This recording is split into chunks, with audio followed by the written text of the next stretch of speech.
Hope you've been enjoying mingling and meeting new faces here. Hope you've also had the chance to visit the Startup Village. That is a brand new sector in this whole exhibition. And the main goal of that sector is to give the opportunity to 20 selected entrepreneurs to meet all of you, to do some networking, and also to benefit from some mentoring programs at WNE to iron out their ventures. Now, to start with our second half of the day, it is my pleasure to introduce our next speaker. She will be talking all about how the nuclear industry will be energizing COP28. So without further ado, please welcome Sama Bilbao y Léon, Director General of the World Nuclear Association. Welcome.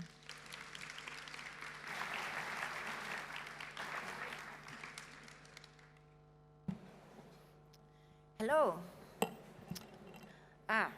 Bonjour à tous et toutes. It is truly a pleasure to join you here today. So it is incredibly exciting and very energizing to see so many friends, so many colleagues in this place. So thank you, Sylvie, for the opportunity to join you and everybody else at this very excellent World Nuclear Exhibition. So today I'm going to tell you why the nuclear industry will be at COP and why it's important and how we are going to make a difference. So, you know, I've been participating in UN Climate Change Conference for much longer than I'm willing to admit. The first time that I went there, I was a student, and at the time we were still drafting the implementation mechanisms for the Kyoto Protocol. So that tells you, that was a while ago, right? And at the time, we still didn't really feel the effects of climate change, and everything related to this seemed a little bit distant. Obviously, this is different. Now we all are seeing very clearly how climate change is affecting all of us every day. And for the first time, nuclear energy, which was once the victim of political posturing, is being incorporated wholeheartedly into the climate change conversations and the mitigation plans by many, many, many countries. And certainly we are seen as a positive force at the COP meetings. So, what has brought this change? Well, first of all, I would like to very much celebrate the efforts of several generations of young nuclear professionals that have participated in many COPs from the very beginning. Also, we need to recognize the efforts of teams of the global nuclear trade associations that have also contributed to that. And more recently, since Paris, COP 2021, we need to thank the advocates at the Nuclear for Climate initiative. And because all these colleagues, all these friends and colleagues of yours have been carrying the nuclear torch at climate change conference for more than 20 years. And we have been doing that in the face of sometimes quite aggressive opposition. But of course, over the last couple of years, things have changed dramatically. Not only nuclear energy has become increasingly visible at COP28 or a COP, but even last year, we had for the first time the Atoms for Climate Pavilion. As you know, this was an initiative, a collaboration between the International Atomic Energy Agency and global nuclear trade associations. And this was truly a turning point in how nuclear is presented at COP meetings.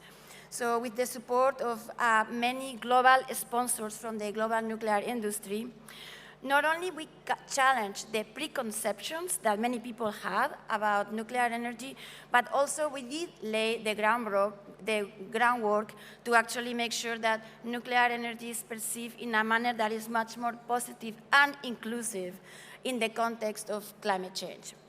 So, but I think that what is important is what we are seeing in the COP microcosmos is actually a reflection of what we are seeing in the global in the global situation all over the world. We are really seeing a renewed interest in nuclear energy. So we heard this morning Dr. Birol. He talked about how nuclear energy is back. If you ask me, I would actually argue that nuclear energy has been here all along. It's just that we were a little bit in the back, chugging along, producing 24/7 carbon-free, affordable energy, and nobody really noticed.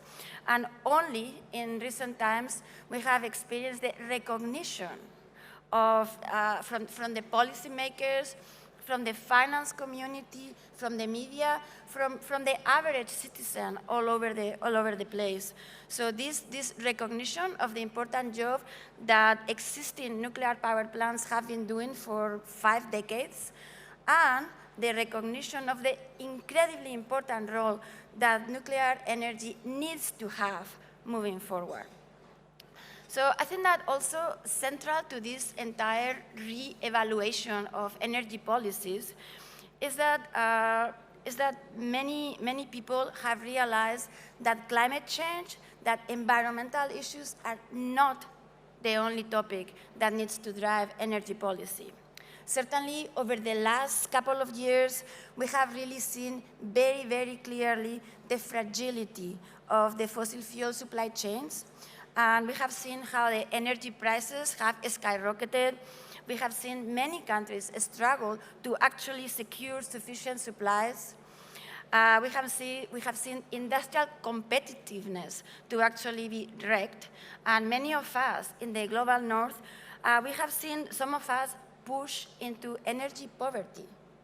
So I think that this has been a little bit of a wake-up call for us in the global north, because we have gotten a very, very close glimpse of what it's like to struggle for energy, as many of our human being colleagues are doing in the global south. There is currently more than 800 million people that have zero access to reliable and affordable and clean energy in the world.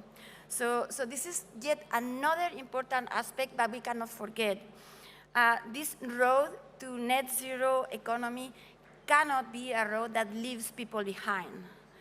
We really need to make sure that we allow growth and socioeconomic development and industrialization for everybody, everywhere, at the same time that we make the most to decarbonize as much as possible.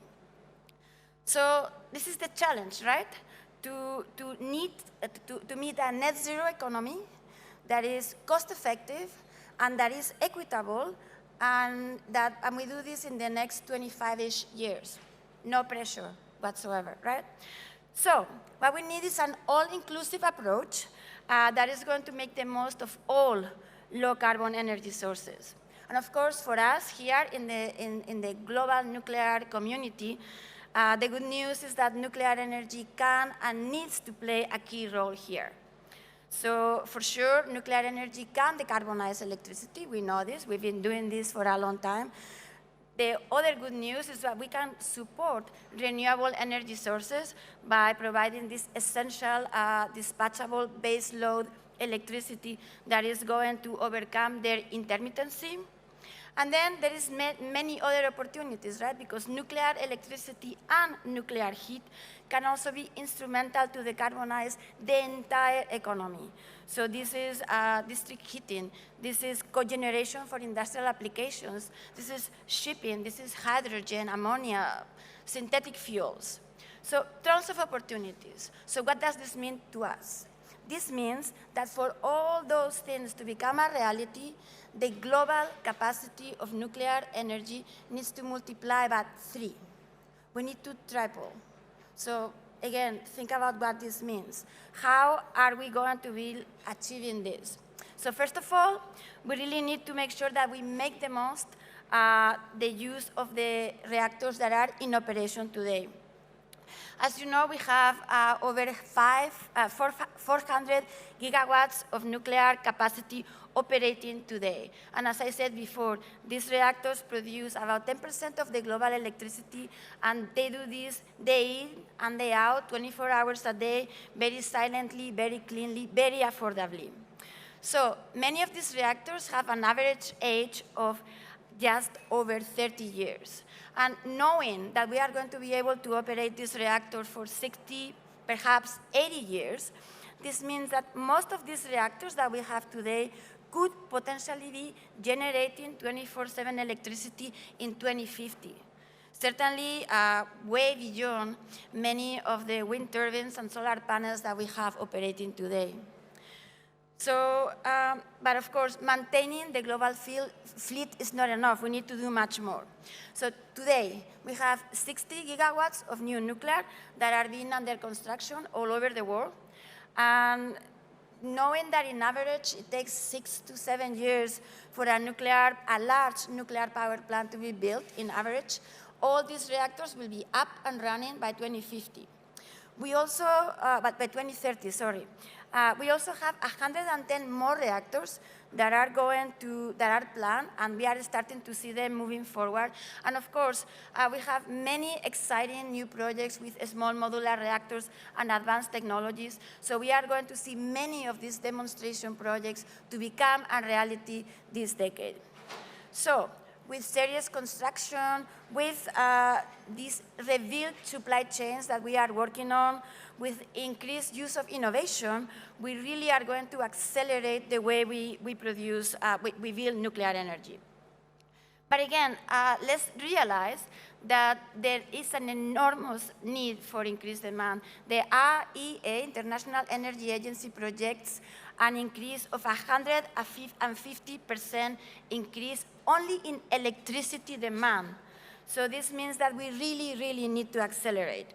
Okay, so meeting this tripling of the global nuclear capacity by 2050 will necessitate a major effort from the nuclear industry, from all of you, because we are really need to build more reactors, and we are going to really need to accommodate the surge that we are seeing for nuclear energy demand.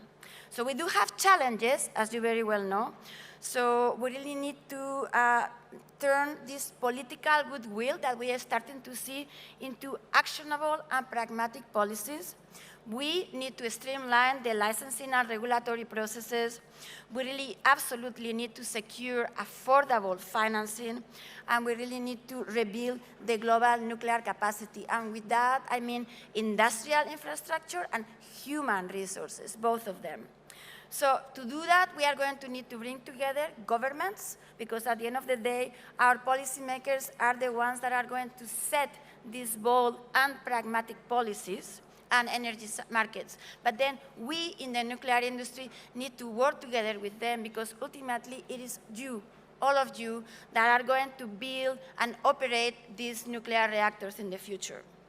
So I think that COP28 in Dubai will be a very pragmatic and realistic COP. And frankly, this is the right time for our industry to really shine and show that not only we are talking about delivering, but we are already putting in place what is needed to provide these goals. So we at World Nuclear Association have done a very significant effort to increase the visibility of nuclear energy by bringing together governments, the industry, and civil society. So together with ENEC, who are, as you know, is the Emirate Nuclear Energy Corporation, the home team in Dubai, we have put together what we call the Net Zero Nuclear Platform. And this is a vehicle to join all of us together, all our efforts together, to actually highlight the essential role of nuclear energy in the context of climate change. So, UAE is going to be, I think, a very, very successful COP for nuclear, because obviously UAE is already an example of how effective nuclear energy can be in driving decarbonization. So you have UAE, a new entrant country, and 3 years ago, there were 0 electrons that were coming from clean nuclear electricity. And soon, early next year, when the fourth and final unit at Baraka nuclear power plant is starting, 25% of the electricity in the United Arab Emirates will come from zero carbon nuclear electricity. As you know, the COP28 presidency, they have embarked from the beginning in very pragmatic conversations with many stakeholder industries, including the nuclear industry. And they have been looking for very specific, very actionable plans to achieve the goals of the Paris Agreement. So from our side, we've been working very closely with them, and part of this work has been our pledge, our goal, to actually bring 3 times capacity of nuclear energy by 2050. So we have instigated a coordinated and cohesive effort of joint declarations. We will have a ministerial declaration from governments where they will put this very large ambition of triple nuclear. And then on the other hand, we have a nuclear industry pledge where we are going to explain how the industry is setting themselves to succeed to deliver this goal. So basically, much work is still needed. And of course, we really need to put in place all these technology agnostic policies and markets. We really need to secure that financing that we all are talking about. We will optimize our licensing and regulatory processes. We will grow this robust supply chain, this global supply chain. And we will demonstrate in one word that we can deliver on time, on budget, and with the quality that we have always delivered. And we are also, when we are doing that, inspire the next generation of nuclear professionals that are going to bring all this global nuclear industry to succeed. But you know what? The nuclear industry is a competitive sector. Of course, you all are here to bring business to your different companies and your different countries. But you know, given the size and the urgency of the challenge that we have in front of us, and the enormity of the ambition of tripling nuclear energy by 2050, I really think it's imperative that we work together as an industry. We really need to work together to reach the full potential of nuclear. So, you know, being here in Paris, I recall the famous words of Alexandre Dumas, tout pour un pour toi, all for one and one for all.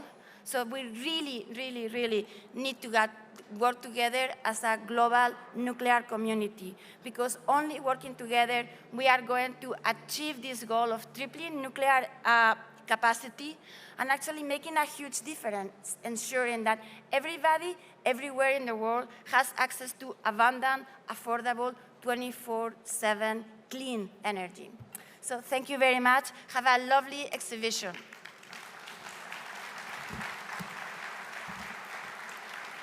Thank you so much, Sama.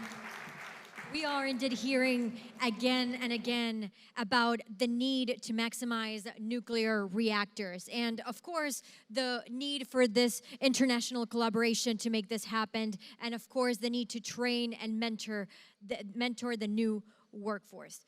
But there is a new question here, which is, how do we create the ideal conditions for a successful delivery of those projects? And I'm not only talking about the industrial and operational point of view, I'm also talking about the economic and political perspective. So here to discuss and elaborate a bit more about this, I have our next moderator, Paul Haworth, the CEO of the National Nuclear Laboratory. Welcome. I'll hand in the microphone to you.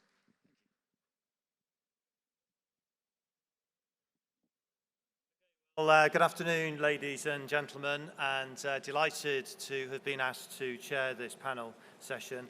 I have to say, having arrived here this morning and seen 20,000 people here involved in the future of nuclear and the amount of energy and enthusiasm that is present, it really is inspiring. I think it's a fantastic time for young people, as Samo was saying, to inspire them and to be involved in the nuclear industry. I wish I was probably 20 years younger myself, but a great opportunity for how we can take new nuclear build programs forward. This really is an opportunity for a renaissance of nuclear.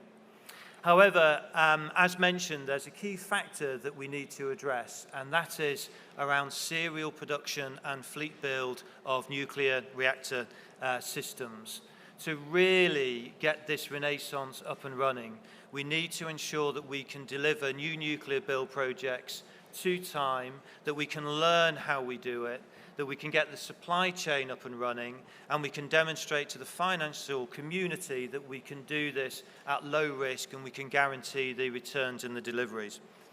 That's why this panel session is going to be focused on new nuclear projects getting ready for serial production. The opportunities here are immense. The learning that can take place and getting ready for fleet delivery of nuclear.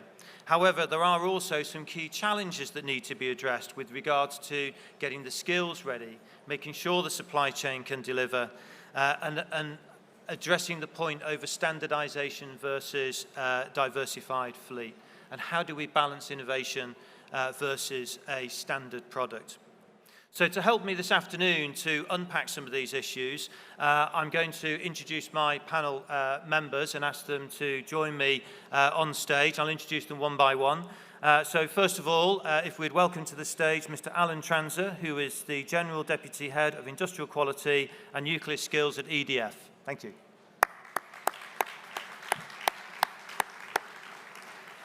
We have Diane Cameron, who is Head of Nuclear Technology Development at the NEA.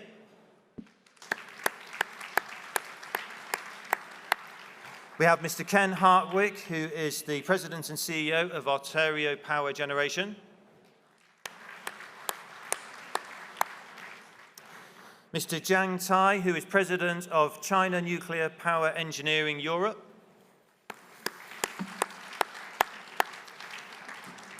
And a late addition, but I'm delighted he's been able to join us, is Mr. Mohammed El Brakai, who is the Strategy Director of ENEC.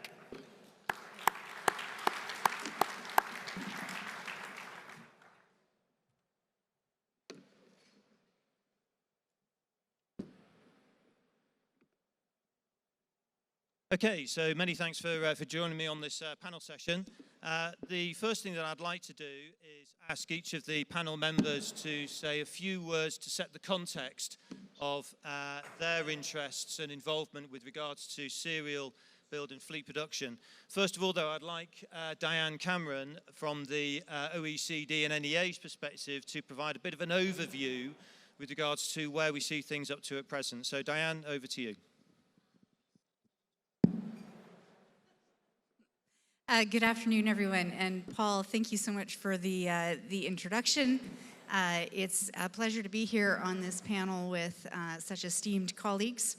And I appreciate the invitation to provide some sort of opening remarks. At the NEA, as an international organization, we spend a lot of time monitoring and thinking about global trends. Clearly, as Director General Bilbao, Léon mentioned, this is an important moment in time. This conversation we're having today about serial production exists against the backdrop of a climate change emergency, an energy security priority, and it's in the lead up to COP28. We're very proud at the NEA to have contributed to the momentum for COP28. In particular, I want to sort of anchor some of the discussion around this target of tripling global installed nuclear capacity by 2050. In 2022, NEA released the first analytical piece of work on this question of what should the role of nuclear be in net zero by 2050. And our analysis indicated that, in fact, global installed nuclear capacity should triple by 2050 to keep the 1.5 degree scenario alive and to reach net zero. We are delighted that countries at COP, governments are expected to endorse and commit to a tripling of global installed nuclear capacity next week at COP28. That is an ambitious, if not audacious, objective. And it is an incredible opportunity. You can feel the excitement here at WNE. I've been coming to WNE for several cycles now, and you feel the excitement. You feel the sense of opportunity and the sense of purpose. There are, of course, also a number of challenges and a number of ways that that we could be delayed, that we could be sidetracked, and we need to be conscientious about those and address them. So reflecting on global trends, we convened at the NEA one of the first ministerial meetings to be held amongst nuclear energy ministers at the end of September in Paris. We called it Roadmaps to New Nuclear. It was 20 ministers and 40 CEOs from countries that have committed to the use of nuclear energy in their pathways to net zero and in their energy security strategies, and in fact have committed to build significant quantities of new nuclear. So representing a big part of that step towards tripling by 2050. We see an enormous level of ambition and targets being set. We see policy changes happening. I'll just name a few. A reversal of nuclear policy in Korea in recent years. France and their announcement to build 14 new large-scale reactors. Japan's commitments to restart and then replace, and starting a conversation about new build for the first time in many years. The UK setting a target of 24 gigawatts of new capacity. In Canada, enormous momentum on SMRs across multiple provinces for different kinds of applications, so different kinds of SMRs, but also recently a new conversation about large-scale nuclear also, including an announcement to build 4.8 gigawatts at Bruce Power. And in the US, the Inflation Reduction Act and many other measures aimed at preserving and encouraging the refurbishment and life extension of the existing fleets, but also accelerating and investing in innovation and new deployment. You know, across Europe, I won't go into great detail, but just to give you a sense of the momentum in this tidal wave. In Europe, we see Poland and Bulgaria, Czechia, Slovakia, Romania, Finland, Sweden, Estonia, Hungary, amongst the countries that are moving to deploy new nuclear. Even in Belgium and Italy, where we previously anticipated a phase out of nuclear, we see the conversation opening up and a bit of a reconsideration on whether that's the right strategy. So bringing this to the concept of serial construction, we have to address the elephant in the nuclear room, which is either a reality or a perception of nuclear delays, nuclear new build construction delays and cost overruns. We have to understand that, we have to put that in perspective. It's a common critique or there's a lot of, well, there's a common critique.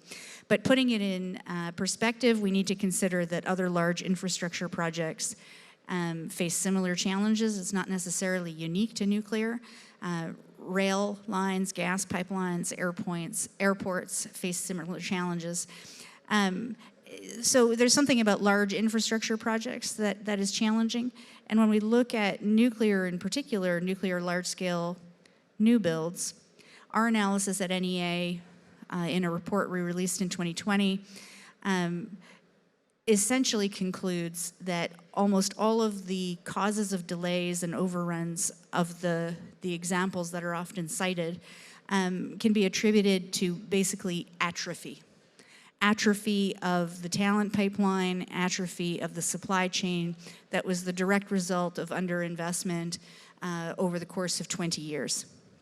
And so when we came back to nuclear new build, skills had been lost, supply chain had been lost, even regulatory capacities had been lost. But we need to have a more fulsome view of of the potential for nuclear to deliver on time, on budget. If we look at examples around the world and in the last decade, the last several decades of history, we see many examples of success, of serial production delivering delivering those learning curves, reducing costs per unit. Russia and China have these programmatic approaches that are delivering very efficiently. The UAE delivered 4 reactors in 10 years. And we look back at the experience in some of our other countries in the room today. 59 reactors were built in 20 years in France in the 80s and 90s. In Ontario, Canada, 18 reactors were built in 10 years in the 70s and 80s. In Korea, 18 reactors were built in 20 years in the 80s and 90s. So what we really need to be asking ourselves is, what were we doing right then, and how do we do it again? Excellent. Thanks very much, Diane. That's a really good overview of where fleet build is at present. I'm just going to ask each of the panelists now to provide their perspective a few minutes, and then we'll move into some Q&A. So, Ken, would you like to go next, please? Sure, and thanks. Thanks, everybody, for being here. Yeah, I'd say firstly, Ontario Power Generation, for those that don't know us, we operate about 18,000 megawatts of electricity generating assets in Canada and the US. It's virtually every technology. I think the only technology we don't operate is wind farms. And we've just have teams now in Poland and Romania on nuclear-related projects. So we're sort of expanding out of the Canadian context. And just to pick up on Diane's comments for Canada, I think it's right. So we have 19 operating reactors in Canada across Bruce Power, ourselves, and New Brunswick Power. And Canada has now started a process to very actively begin to expand out the nuclear footprint across not just the two provinces that it's currently operating in, but several others that have now begun to express a level of interest in using nuclear to decarbonize the way that we've talked about in this room and previous people have talked about. So I think the path is really clear, and I think to a large degree, to pick up on the 2 points that you just made, which I think are right, is we have a life extension project at Darlington, so it's a 3,600 megawatt unit, 4 units, or station 4 units. We're 3/4 the way through. The last unit was brought on 169 days ahead of schedule and under budget. So I think when we get to the nuclear cost too much, takes too long, I agree. Those are choices.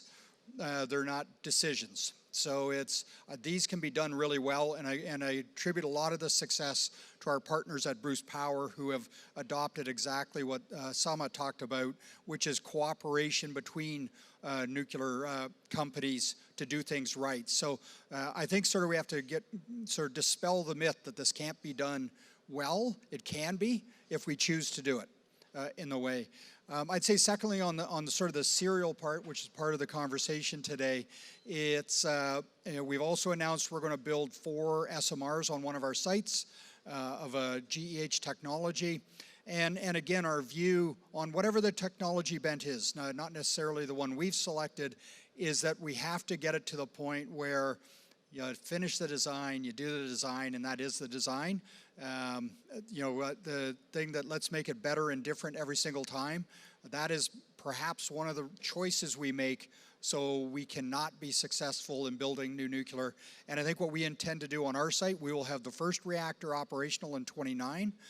We're going through the licensing process now, but really our intention is to make sure all 4 are the same, and I hope the other provinces in Canada or others that choose to pick the same technology all adopt the same mantra. Let's make them the same, make them easier to do. It's hard enough to begin with, and ensure that we can have success doing that. Thank you. Thanks very much, Ken. Really interesting.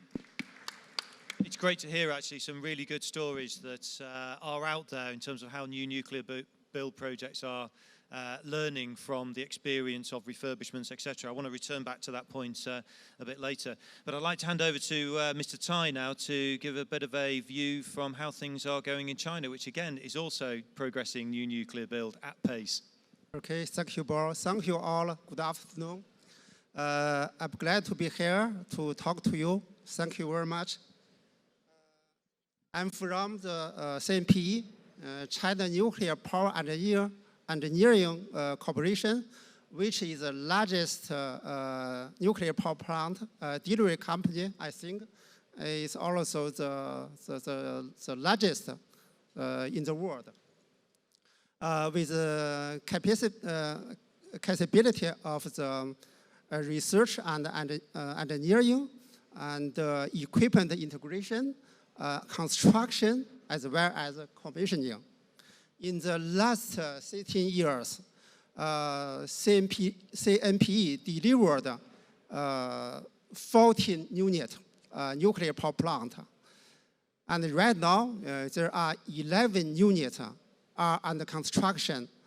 In the future, there are 17 units planned to be built. And regarding the under construction unit, there are from north to south.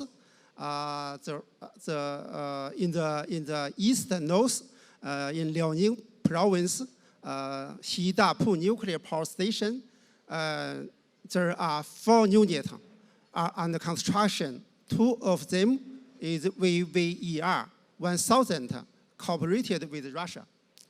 And 2 of them is CAP 1000, which is a localization unit of the AP 1000.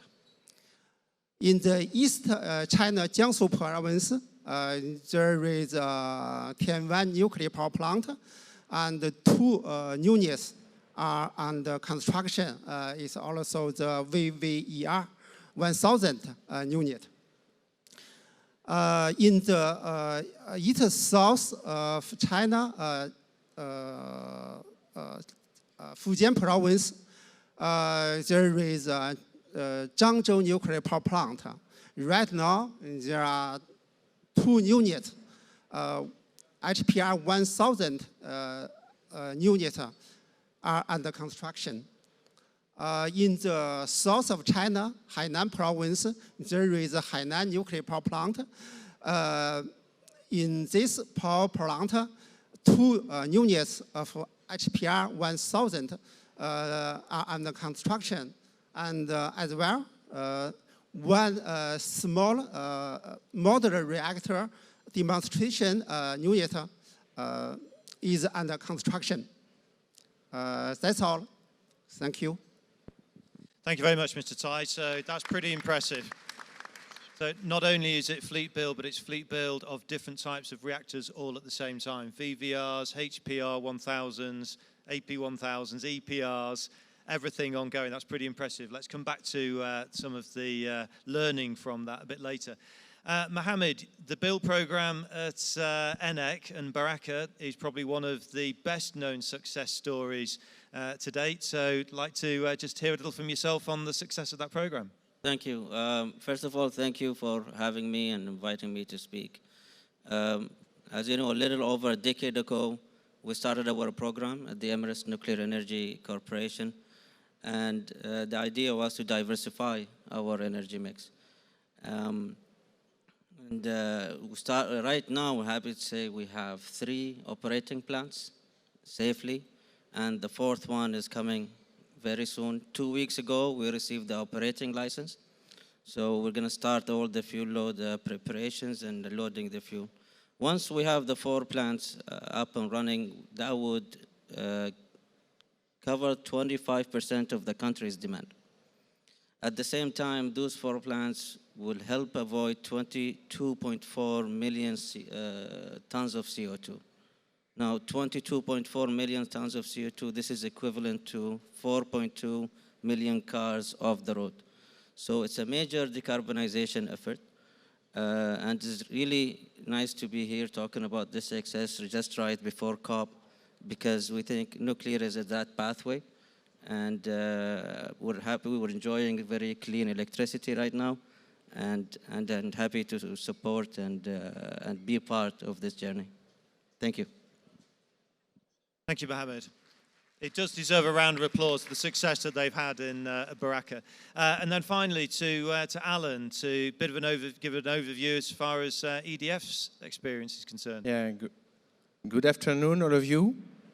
We are here at WNE, so we are well aware of climate change and the fact that nuclear industry is a key enabler, part of the solution as explained by the other speakers. Moreover, I would add that EDF's raison d'être is to build a net zero energy future with solutions, with services that are lower carbon, of course, more efficient, less of an impact for the environment and for people. We are here in France, one of a country that has built a large nuclear fleet, up to 58 reactors. That gives also a long-term visibility on an ambitious program for our industry, with 3 pillars. The first one is the climate adaptation and life extension of our operating nuclear power plants. With the Grand Carénage program, EDF is definitely committed to a massive program to upgrade its current fleet in order to extend the life of the fleet, of course, while always putting safety first. But we want to extend the life of our fleet beyond the 60 years. Second pillar is EPR2 model. We have now a program of 6 new EPR2 nuclear plants, plus 8 others in option, means 14. The first 4, 2 at Penly, Normandy, 2 at Gravelines in the north, and then after 1 reactor per year in the decade between 2040 and 2050. 1 reactor per year, it also represents between 3 to 4 billion per year of money in the 20 years to come for our supply chain. That's huge, and that's a testimony of EDF's commitment to engage into a new massive program in construction in its home country. Last but not the least, I have to mention the UK, because we have 2 reactors in the UK at Hinkley Point C in the Somerset under construction, plus 2 others to come to be decided. We hope the final investment decision next year at Sizewell C, with full replication of design between those 4. And we hope more to come, because we are here in Europe with a lot of countries which are looking further to new nuclear facilities. On EDF, we are promoting a strategy of fleet effect all across Europe, because we believe that replicating the same technology is a key success factor to create cross-synergy between projects, to have positive benefits, to leverage positive benefits for the European supply chain. That's very good. Thank you very much, Alan. Okay, so we've got plenty of experience across the panelists of new nuclear build projects and fleet build. Alan, I'd like to come back to you first with regards to the historical experience that you've had in France. And this goes back to the 1980s and the construction of the N4 fleet. It's something that we've been interested in the United Kingdom to understand how you've done it. Could you explain a little further about how that program did proceed, how quickly the reactors were brought on the bars, and the lessons that were learned? Okay, yes, we have a huge, brilliant history. In only 20 years, it was at the end of the previous century, France has built 58 nuclear plants. The scale and the speed of this construction, up to 5 reactors per year, also means that France still holds the record for speed in reducing its CO2 emission. And we have, up to now, more than 2,000 reactor years of experience. The main factor behind this success is the momentum generated in the industry by a long-term vision and a coherent programmatic approach. This strong political signal is key. It has enabled industry to structure itself into a consistent end-to-end supply chain. With EDF, the prime contractor and operator, who also integrates design, construction, and commissioning, with some key tier one suppliers responsible for major equipment and civil works, and with a rich network of small and medium-sized industrials. This dynamic has driven everything: the recruitment, the training of the people, the investments in industrial facilities, plus a set of codes and standards for all industrial players. During this period, reactor design has followed a gradual evolution with, on the one hand, the continuous improvement based on feedback from the construction and operation of the previous one, on the other hand, the willingness of standardization through successive technical stages. This approach has led to 3 successive power levels: the 900 megawatt, then the 1300 megawatt, then the 1450 megawatt. The results of this dynamic is an homogeneous nuclear fleet.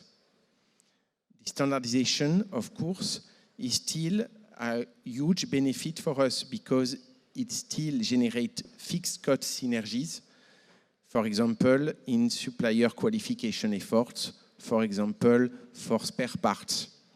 It also leads to a learning effect during the construction with some productivity gains, but also during the operation with some productivity gains, because you can also only, I would say, improve performance through repetition. Beyond that, I would say that this programmatic approach is a fundamental success factor in optimizing all the benefits of replication, because it provides the visibility to mobilize all the actors being sure that each project to be properly executed will lead to another project, and then we will have to drive performance improvement within the program, project after project. And that's the key for success.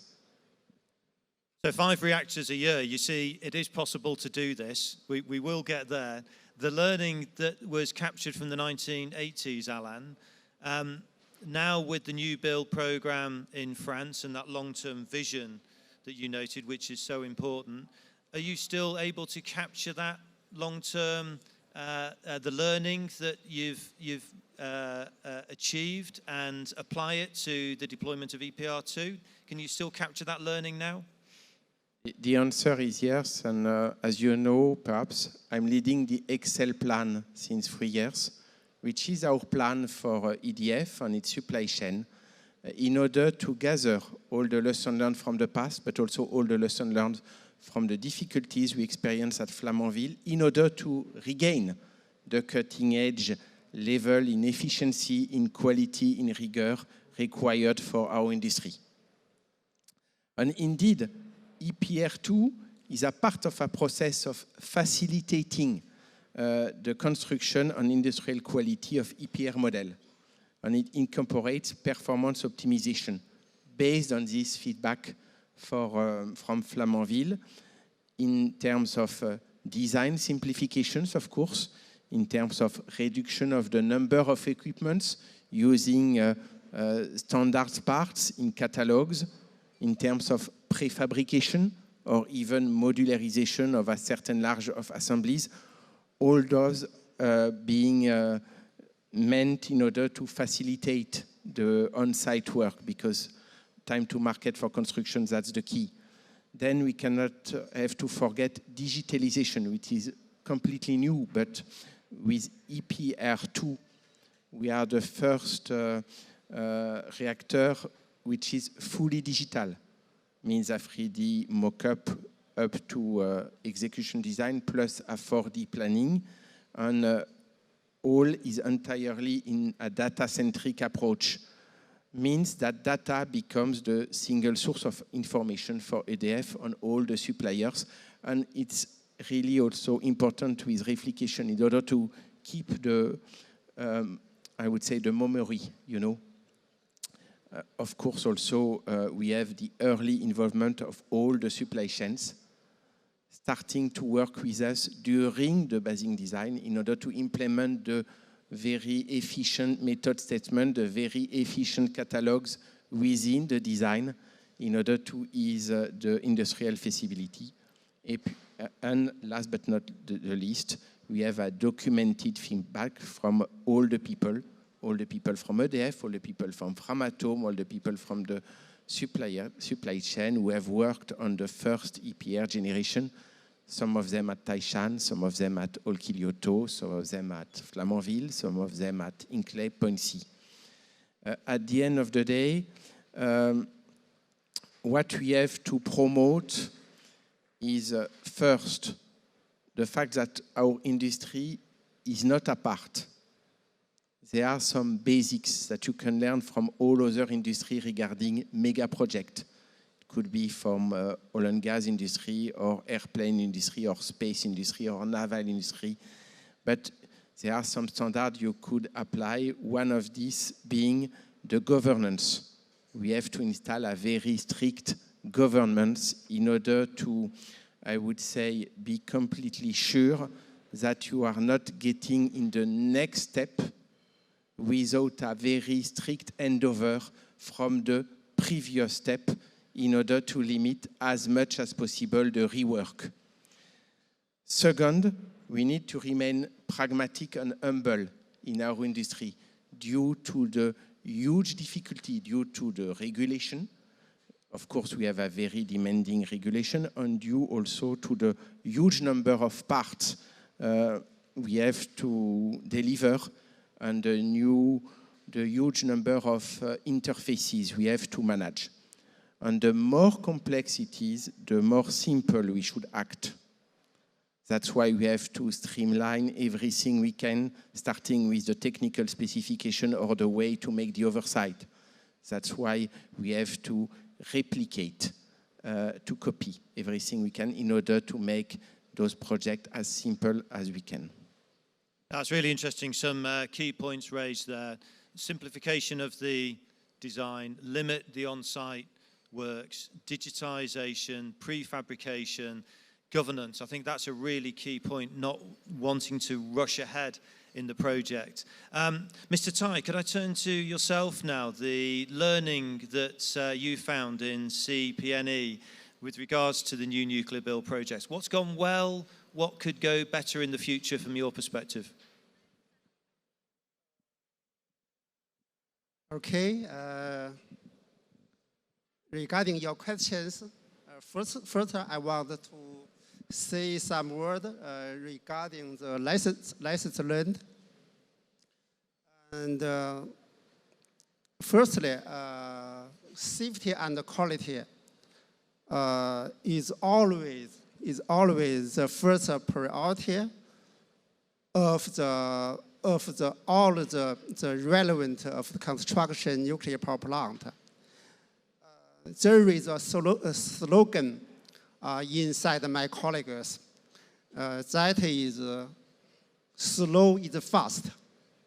I try to explain the meanings of this slogan. You guys can figure out from the safety and quality view to try to figure out the meaning of this slogan. Around the year of 2008,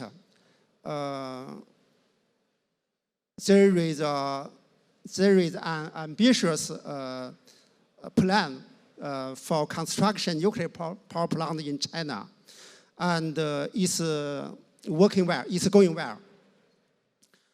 In the year 2011, Fukushima accident happened.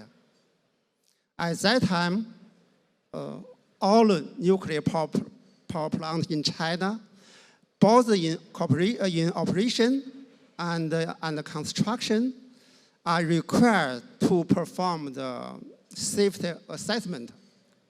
Remedial action should be implemented according to the result of assessment. 3 years later, the construction was resumed with higher standard. At that time, CNNC and CNPE developed the third generation nuclear power plant, that is HPR 1000. So, from my point of view, the good situation right now in China for the construction of the nuclear power plant partly rely on the stop of 12 years ago. So nowadays, protecting safety and quality has become the consensus of all relevant participants of the nuclear power plant construction. I think it is also essential to give the confidence to public and the government and towards and stop fleet built for the nuclear power plant. This is I want to say for the license learned. Thank you. Thank you very much, Mr. Tai. It is a key point that we mustn't forget, that the safety aspects associated with new nuclear build. And whilst we spend a lot of time focusing on nuclear safety, we mustn't forget industrial safety on nuclear sites as we're building at the same time. Key point. Thank you. Ken, could I turn to yourself? OPG and the SMR program. Could you elaborate a little further, please? Sure. Maybe just a couple of things. So yeah, so we are in the process of getting our license to construct to build an SMR on one of our existing nuclear sites. So we should get that license to construct at the very beginning of 25. Our hearing's the end of 24, and then we'll proceed to build 4 on the site. And I think there will be other multiple deployments across the Canadian landscape of the similar technology as we move forward. You know, the one thing, and just picking up a little bit on the theme as to how we're trying to approach the project is, I would want to caution people a little bit. Trying to learn too much from the 80s and the 90s is a little bit like trying to figure out how to use a DVD player. It just may not be that helpful anymore. So I would really encourage people to go to countries and projects that have done really, really well. So both the gentlemen sitting next to me that have very recent experience on builds, I think that's where we can learn the lessons, whether on both on the construction itself, which is a little bit technology independent, but more broadly learn those lessons. And then you know, I think at both our Darlington site on the refurbishment we're doing, the Bruce Power life extension that is happening, I think those are the lessons that we want to learn and want to bring to new build anywhere. So like I say, I often think on these things, if you want to do something well and repeat it multiple times, which I think the theme of the panel is, look at people who have been successful and why they've been successful, and then try to bring those learnings and people to the table to ultimately build. And I think that's the way we'll approach our project, our SMR project, is again, looking at other successes, but not looking too far back. Lots of things have changed, and I think we undervalue how smart our young people are relative to our experienced people. And I think that's a value and a lesson that probably is the first one I would encourage everyone to learn is go to great projects where it's done well, and place a lot more reliance on our young people. They're much, much smarter than someone my age or many others that have been involved in the industry, and we need to utilize that as an asset and count that it will take those lessons learned and actually learn them. Could you elaborate a little bit further on the successes, certainly that you've had through the refurbishment program, and how you're applying that to the SMR program? Yeah, so it's I think on our refurbishment, what we've seen going from our first unit that we brought back into service to the second one to the third one, which is will return to service in the late summer of 24. We've seen about a 12 to 15% efficiency as you go from unit to unit. And it's the same thing as we look at our Darlington SMR project. We know the first one's going to be a little bit more expensive. We get it. We have partners that are learning with us. And we want to take the same type of approach so that as we go from unit to unit, there's a big difference between writing a lesson down and learning it. And that's sort of the mantra we've adopted internally is let's make sure we write it down or borrow it from others that are very successful. And then let's make sure we learn it. And that's why I think the value of our younger people, because they are very anxious to learn. Maybe some of our more experienced people already know. So what about the supply chain that's supporting you for the refurbishment program? Will you be utilizing that for the SMR program as well? Yeah, in Canada, I think we're really, really fortunate. We have a really good supply chain across the reactors we have, nuclear qualified, both construction, engineering, and manufacturing. And so a big part of that supply chain will then just roll in and begin to do work for the technology we're going to build on the SMR. And that supply chain has really been kept in place because of the refurbishments. Our case, $12.8 billion. Bruce Power, I think, is a little bit more than that. They have more units they're doing. So we're fortunate that that supply chain is there. So we're not trying to the earlier point, trying to rebuild something because it's sort of gone stale over time. So call that a bit of luck, I think, on our side. So I guess it's back to Diane's point to avoid the atrophy that if you didn't have a future program, you would see the loss of the skill base and the supply chain as well. Absolutely. Then you'd be back to building, maybe not from square one, but close to it. So, okay, that's really interesting. So you've got a supply chain in place that you want to use for a new nuclear build program. Could turn to Mohammed now. You've effectively started from scratch and been incredibly successful. So a very different approach. Can you just elaborate a bit further? What's the reasons for it being so successful, Mohammed?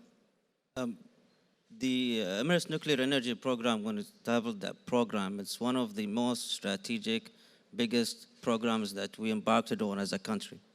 So given that strategic importance, it had a lot of leadership support, a lot of government support, which was really evident, that helped us a lot to achieve what we wanted to achieve. Having said that, starting with the right policy that we have, and this is the UAE Civil Nuclear Energy Policy.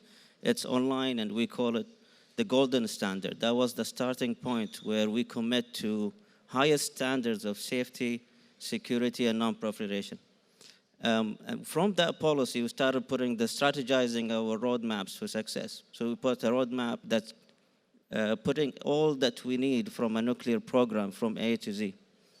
So that roadmap by itself has more than 300 pages, about 241 recommendations, and I'm happy to say we checked all of those recommendations. Being a strategy guy, and I've seen how the different strategies and different waves throughout the program and different focuses, having the right people at the right time was really evident. The right partners that we have in place. We have to make that deal bankable. The right governance also we need to put in place. All of those factors help the success of the project. One point I'd like to mention that what Diane mentioned as a challenge, which is the schedule and cost. Like, I'm happy to say within our project, we're relatively on schedule and on cost. And that happened with a lot of commitment and hard work on program management, on schedule adherence, on oversight, strategic oversight also that really contributed in putting us all on the right path. One point I'd like to mention also on the learning rates. When we are in a big mega projects, the learning rate is something not to be underestimated. Something is an industrial term, we call it as a breaker to breaker, which is once you pour in concrete till you load the fuel. So for Unit 1, that took us about 7.9 years. For Unit 3, shorter. For Unit 2 was shorter. Unit 3 even shorter. How long, Mohammed? How long was it? Probably 39%. from Unit 1 to Unit 3. 39%. Yes, 39%, and that comes to the importance of lessons learned and improving those lessons learned, capturing them and implement them in the next round. And this is one of the key strategic things right in the beginning when we decided to build those 4 plants at the same time. So we're taking the lessons learned from unit to unit to unit. And it's been really remarkable. Yeah, no, it's a fantastic program. So that learning, how are you going to capture that? And are you looking at helping other countries? Because you don't want to lose that learning now. Yes, great question. So we've been working closely with the IEA as a major partner with us that really we benefited from. So we've been sharing those lessons learned through their forums. Also, we've been sharing it with WNA, the World Association of Nuclear Operators, which the president of is our MD and CEO, Mr. Mohammed Al-Hamadi. And we've been sharing those lessons learned through different forums within WNA. Also, as you may have heard, at the last G7, President Biden mentioned the consortium of US, UAE, Korea, and Japan. We're helping the Romanian project of the SMR program. So a lot of ways how we could support and help different new builds, also with consulting, how to build a new build from as a green field or the brown field to stick with your schedule and cost. So a lot of ways how we could support. We made sure that we capture all those lessons learned and capture all those institutional knowledge, because when you embark on this big mega projects, it's very important to do so. That's a really, really interesting project, and the learning that's taken place and how it can be applied. So I guess going through like WNO and INPRO and the IAEA, so other countries are able to tap into that knowledge. That's the intention. True. Fantastic, excellent, thank you. Diane, the challenges associated with new nuclear build as far as fleets go, what do you see from NEA as the barriers? Is it regulatory? Is it finance? Is it supply chain? Is it loss of knowledge? All the above? So I think if I had to distill it to sort of just brief conclusions, I would say that people use the phrase paradigm shift. There's a transformation in energy planning and that needs to happen, and we've seen it. We see it in China. We see it in Russia. And we're hearing about it from France, just starting up. This programmatic approach. Now, whether you need a programmatic approach or whether it's a shift to think about fleet deployment instead of project by project, or whether it's a transformation to a product approach for some of the SMRs, some degree of planning beyond individual project by project planning, some degree of planning, coordination, and foresight is needed. And we've done quite a lot of analysis on the status of SMRs around the world. And one of the promises of SMRs is the benefits that might result from serial production or mass manufacturing. We don't see any evidence that the paradigm shift has started in earnest in the majority of the world. We don't see the evidence. Most of the SMR projects, proponents and developers are laser focused on their first of a kind. Understandable why that might be. The only places where we see that the next step has started to a fleet deployment approach are examples in China and Russia. So there's really a transformation that has to happen, and in some ways it's about systems level thinking. It's about looking beyond individual projects and seeing how they connect to a bigger ecosystem, a bigger industrial ecosystem. It's also about thinking about individual projects in the context of how they're going to integrate with other forms of electricity and energy for heat and from renewables. And there's maybe one more thing that I'll say on the question of systems level thinking, because I think for me it is about systems level thinking, which is going to lead us to think about fleets, how they integrate, how to plan them over time.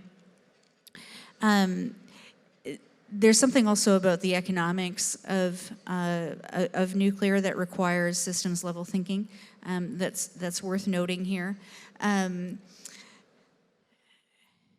When we think about energy deployment on a project by project basis, it leads us to ask questions like, what is the levelized cost of electricity for a technology at a site? And it leads us to ask pretty narrow questions and to rely on analysis of LCOE, which really only paints part of the picture. When you take a step back and look at things at a systematic level, at the level of integration with the grid, but also at the level of cost learning curve and cost reductions through successive deployment, you get a very different picture of the economics of your system. We know why decisions are taken, or at least have been taken in the past on the basis of LCOE. It's an easy calculation. It's readily available, but it's incomplete information, and incomplete information leads to bad decisions. It's harder to take a systems level view, but a systems level view is what is needed in order to enable good decisions and in order to enable the planning of serial, what's the topic of this thing? Serial deployment? Serial deployment. Serial deployment. Systems level thinking is definitely going to be required for serial build. You mentioned around this laser focus on first of a kind build. So in my country, in the United Kingdom, we're building EPR. Alan, what's the transition in terms of the learning that's going from the EPR build programs into EPR2? How are you capturing that? EPR2, in fact, is part of a process of facilitating construction on industrial quality of EPR model. So we want to incorporate everything we can from the past experience.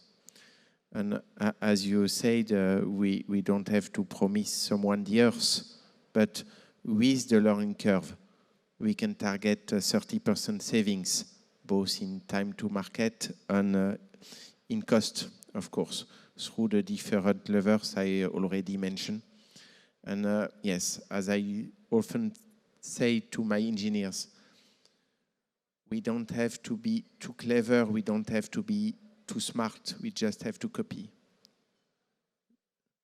That's and to think that our customer is the one who will make the assembly, is the one who will make the manufacturing.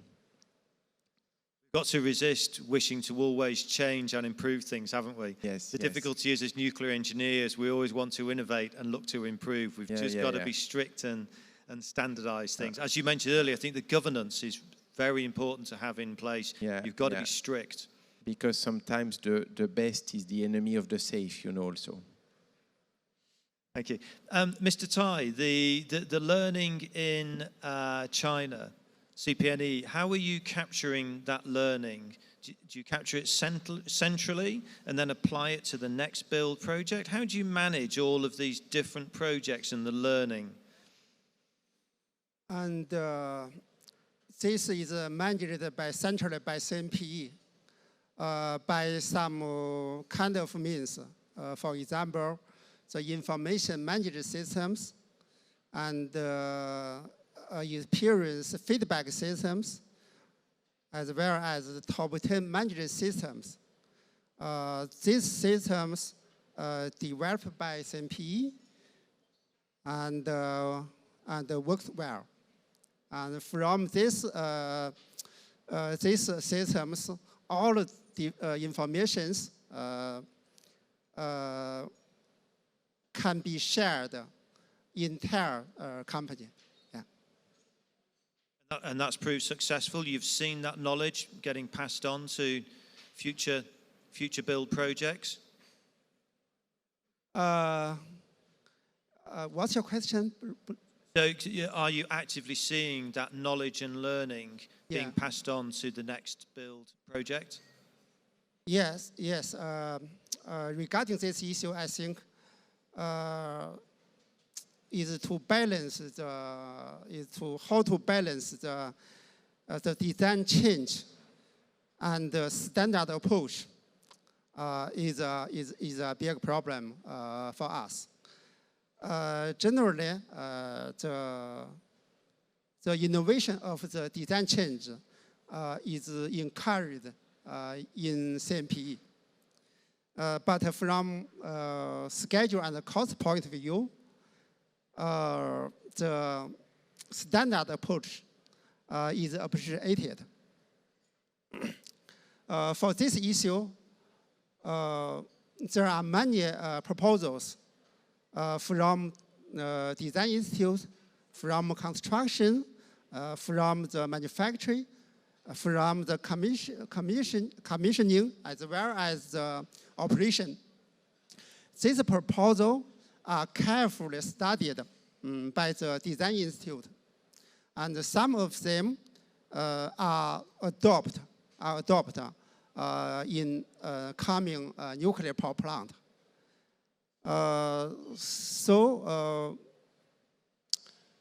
And which proposal will be adopted? It depends the discussion among the stakeholders. So, generally speaking, that the design improve are always on the way. The design change should be finalized at the stage of the preliminary design. So, following this way, the reliable and economic nuclear power plant has been or will be delivered by CMPE. It's freezing that design, isn't it? It's avoiding the design changes seems to be key. Ken, the SMR project that you're looking at OPG, I understand you're also looking to support other regions and utilities that may be interested in also building that reactor system, because that will ultimately help your program. Yeah, I think it's, as I mentioned a little bit earlier, I think we have Saskatchewan, so one of our 2 provinces over, have indicated they also want to go down the nuclear path, similar technology. I think we have other areas in Canada talking about the same technology, and then working a couple places elsewhere in the world, in Europe, towards the same end. And again, our view on this has been, if we can, almost to the top, the headline of the topic for today, to get enough volume so you can replicate. This is going to make everything successful. And I think we always have to look and go, ultimately, we're building these to decarbonize, and we want it to be a fair consumer price who's ultimately going to pay for the cost of electricity, I think, in all of our jurisdictions. So I think that's why we've spent a fair amount of time trying to get like-minded entities into the conversation so that we can hit the serial production type of thing. I also think if you look around the room, sort of out beyond this session, there is an amazing supply chain across the world. And I think for a lot of the supply chain, they're looking for volume of activity, not a bunch of one-offs. So I think we sort of view it as yes, it's helping others, but also pretty self-serving, because we think our second, third, and fourth one become cheaper if we can get the serial production to the point where you just have more of the same thing being produced. So I think it's like you said at the start in your opening introductory remarks, that there's enough here on collaboration for everybody, and that collaboration with other utilities potentially building ultimately helps you, because the supply chain gets more knowledgeable. Your projects will be delivered with greater certainty, delivered cheaper. It's all about this collaboration really across the supply chain. Because I think, well, we view it, and it may be different by country, but we view the technologies might view themselves as competitors to each other. Once a technology is selected, we don't view other utilities as our competitors. At that point, it's, like say with us and Bruce Power, it is we collaborate on virtually everything to do with our plants, which makes them function better, that makes the refurbishments, life extensions better. And I think that's the way we've adopted across the people we're working with. Once it's the same technology, you're going to collaborate, not compete. Fantastic, great approach. Mohammed, do you want to comment on that? Yes, Paul. I just wanted to mention a point on the local supply chain and how that is important when it comes to security of supply of the program. Especially in our case, when it was a first-of-a-kind nuclear reactors in the country or the Arab world, we really put a lot of focus on how we secure that supply chain. And I'm happy to say right now, $7 billion has been put on the local supply chain. Right? For example, we really went off to being very active and went to qualify companies to be able to supply as a nuclear standard. And right now, the cable company called Ducap, based on Dubai, they're supplying cables as we speak right now to Hinkley Point C in UK, supplying cables to nuclear plants in Korea. It's very strategic, it has a strategic importance, and we're always contributing to that local supply chain. Great, that's a great example. Thanks very much, Mohammed. I'm conscious of time. I'm just going to ask my fellow panelists just for one quick key message that you wish to give to the audience about how best to take forward serial production and fleet build. So, Alan, if you'd like to start, what's your key message for this audience? Of course, that with EPR model, EDF has a safe, robust, high-performance technology. Plus, because I don't have the opportunity to speak that much on supply chain, a end-to-end complete supply chain able to deliver it, and with which we are going to have a long-term win-win partnership relation. That's key.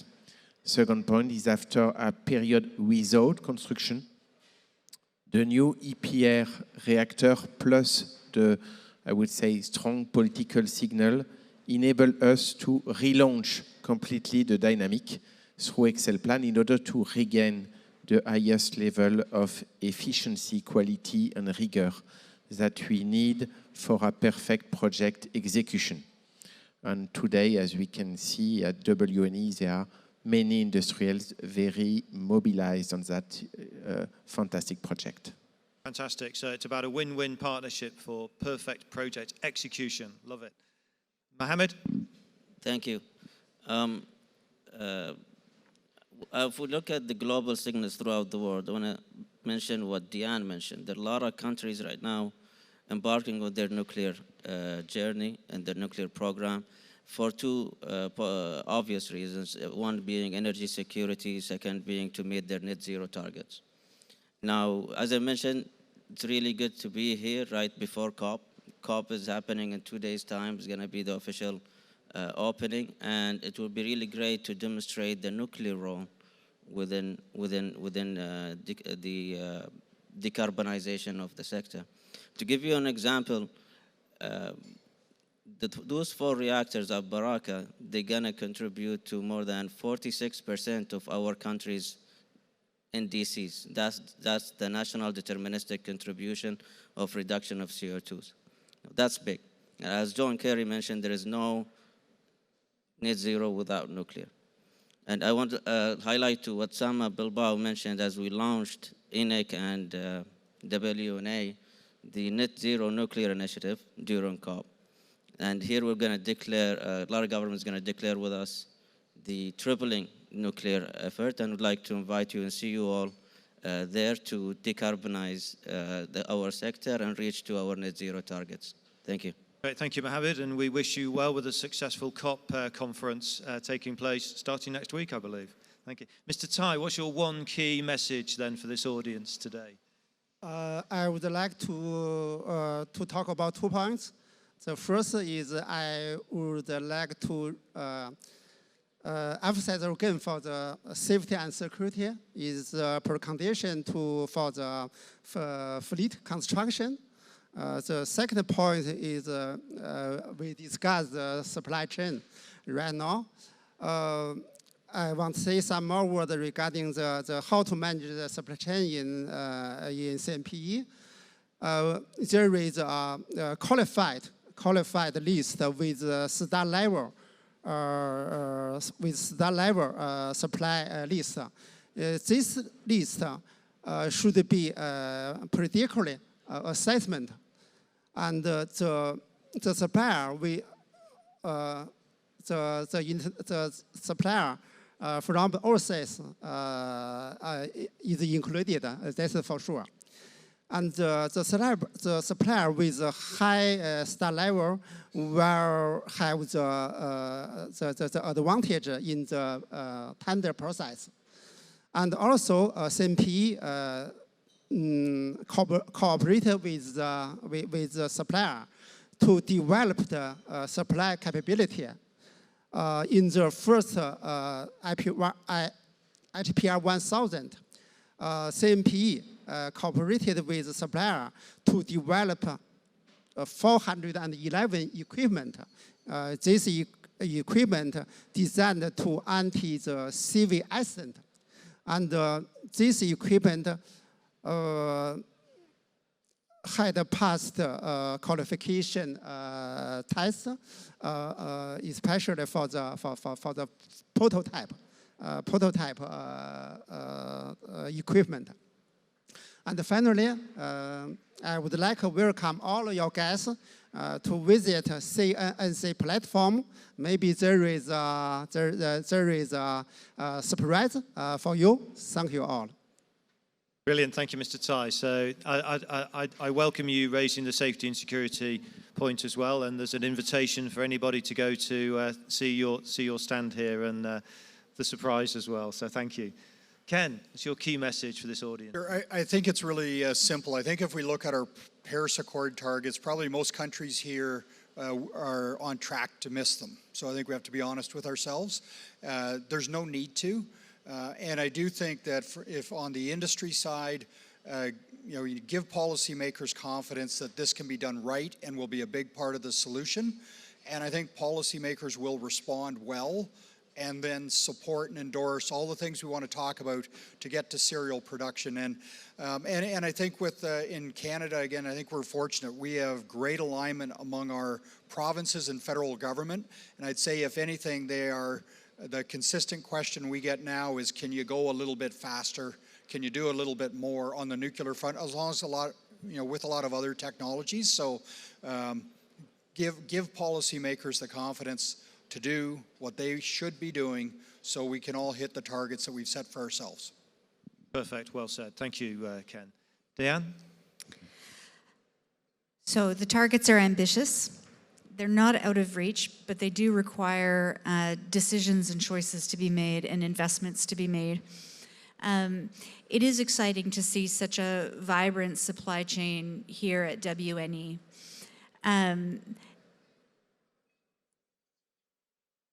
But to triple global installed nuclear capacity, the supply chain needs to significantly expand.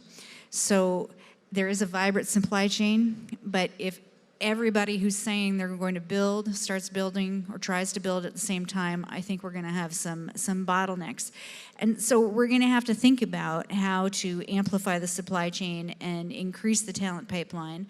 We also have to anticipate that we probably cannot rely exclusively on the old guard. We are going to need youth, but we're also going to need to increase the talent pipeline by bringing women into the sector, by engaging Indigenous people and communities, and by engaging the global South. We have to anticipate that it's not just about ramping up the supply chain that's here, it's about helping the new entrants into the supply chain learn how to be part of the nuclear sector. I think we're going to need new nuclear operators if we're going to triple global installed nuclear capacity. So we need to be thinking about new entrants not only in the context of new countries that are going to be embarking on nuclear to triple, by 2050. But new actors, new supply chain, new people, new operators. And that requires collaboration. That requires some level of sort of collective vision and a shared sense of the direction that we want to go in as on a global level. So strategic collaborations amongst partner countries, so government to government, but also industry to industry, which you see a lot of business to business collaboration happening here, public-private partnerships, and obviously international partnerships. Those would be my remarks. Fantastic. Thanks ever so much, Diane, and thank you also to our panelists. I think hopefully that's been a useful session for you to learn the experience that has taken place to date from fleet build, but also the opportunities that lie ahead. And I think as we see there, some great experience, but some fantastic opportunities for the supply chain companies that are here, and also new people that are hopefully going to come into this sector and have very rewarding careers. So thank you very much to our panelists, and I hope you found that useful. If we just show our appreciation to our panelists, and I'll close the session. Thank you. Thank you so much, Paul.